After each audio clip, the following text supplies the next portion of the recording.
Summary of an Inspector Calls by J.B. Priestley. The play starts in a nice dining room, where the wealthy Birling family is happy about their daughter Sheila's engagement to Gerald Croft. Everyone is in a good mood. During the toast, Mr. Birling gives Sheila her engagement ring, which she puts on her finger with great excitement.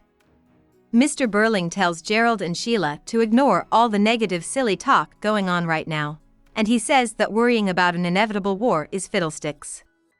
A police inspector comes in and says that he is looking into the suicide of a young woman who recently died in the hospital after swallowing pesticide. When he says that her name was Eva Smith, Mr. Birling knows that she used to work at his plant, but he fired her when she led a strike for better pay. Sheila comes back to the room and is very sad to hear that the girl had killed herself.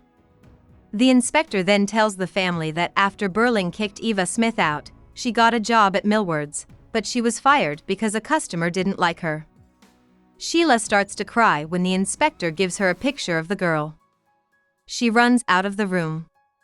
Sheila tells the manager of Millward's that she told him to fire the girl because she was jealous and angry after seeing the girl smile at a salesgirl while Sheila tried on something that didn't look good on her. The inspector then says that the girl changed her name after Millward's to Daisy Renton. This seems to surprise Gerald. When they have a moment alone, Sheila finds out that Gerald had an affair with Daisy Renton the whole summer before.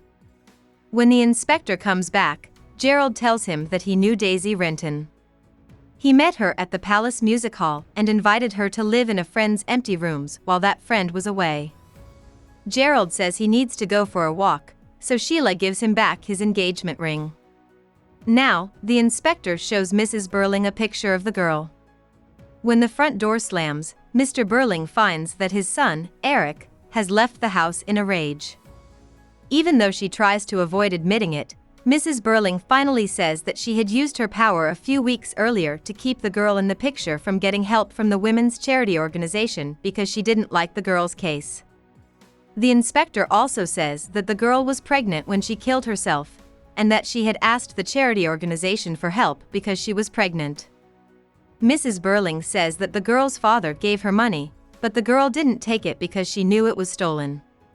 Mrs. Birling says that the girl and the man who got her pregnant are the only ones to blame for her falling down and killing herself. Eric comes back into the house and says that he got the girl pregnant and gave her stolen money. He says that he took the money from his father's office. The inspector makes the Birlings feel like they did something wrong. Gerald comes back to the room and says that while he was walking, he met a police officer and found out that the supposed inspector wasn't really an inspector after all. He also says that he thinks there wasn't a single girl that all of the Birlings offended and that they didn't cause anyone to commit suicide.